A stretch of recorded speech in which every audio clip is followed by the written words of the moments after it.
आपको पूर्व में भी जानकारी दी गई थी कि जमालुद्दीन और छांगुर बाबा की गतिविधियों के संबंध में मुकदमा एटीएस में पंजीकृत किया गया था। 5 जुलाई को छांगुर बाबा और जमालुद्दीन और उसके प्रमुख सहयोगी नीतू उर्फ नसरीन की गिरफ्तारी की गई थी। आज 7 दिवस का रिमांड यूपी एटीएस द्वारा इन्वेस्टिगेशन के दौरान इन दोनों मुख्य अभियुक्तों का लिया गया है। इनसे इस गैंग के सभी गतिविधियों, इनके मनी ट्रेल, इनके द्वारा अर्जित अवैध संपत्तियां इत्यादि की जानकारी की जाएगी। साथ ही संपूर्ण गैंग के नेटवर्क की जानकारी भी प्राप्त की जाएगी। इसके अलावा इस गैंग ने जहां जहां अवैध संपत्ति अर्जित की है, अवैध धन का इस्तेमाल करके, उन सभी की भी जानकारी की जाएगी तथा अवैध संपत्तियों को जब्तीकरण की कार्रवाई तथा उन्हें डिमोलिश करने की कार्रवाई भी की जाएगी।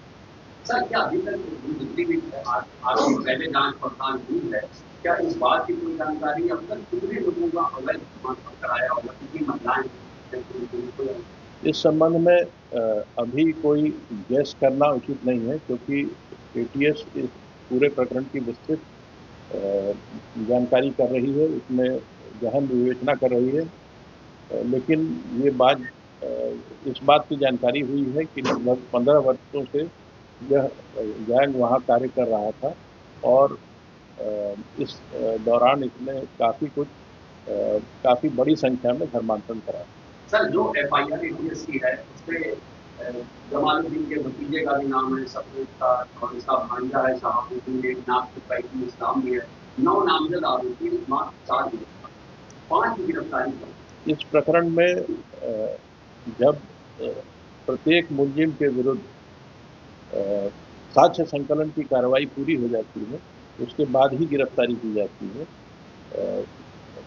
एसटीएफ ने अपने जांच में काफ़ी साक्ष्य संकलित किए थे और जहां जहां उन साक्ष्यों के बारे में पुख्ता तथ्य इकट्ठा कर लिए गए हैं, जिन मुलजिमों के विरुद्ध पुख्ता तथ्य प्राप्त हो गए हैं, उन सब की गिरफ्तारी कर ली गई है। आगे की कार्रवाई जारी रहेगी।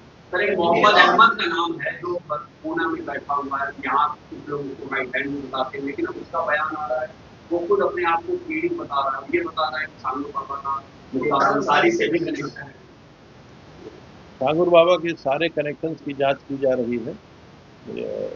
किसी भी एक व्यक्ति के बयान को तो ज़मीनी तथ्यों से उसके खिलाफ अवेलेबल एविडेंस की कसौटी पे कसना पड़ता है। जब सारे जानकारियां इकट्ठी हो जाएंगी तभी मैं इस पर कोई स्टेटमेंट देता हूँ। मोहम्मद अहमद इस प्रकरण में नामजद है और एटीएस उसके संबंध में जांच कर रही है। जांच से, विवेचना से जो तथ्य प्राप्त होते हैं, उसके आधार पर कार्रवाई की। सर, ईडी ने आपसे जानकारी मांगी, क्या ईडी की मनी लॉन्ड्रिंग? ईडी द्वारा एटीएस से इस प्रकरण में दायर एफआईआर की प्रति मांगी गई थी। इसके अलावा और कोई जानकारी उस मुख्यालय के स्तर पर उपलब्ध नहीं है। कैसा ये जानकारी है, इस बैंक में भी लोगों का खाता है, दुबई या शारजाह में? ऐसी कोई जानकारी उपलब्ध है।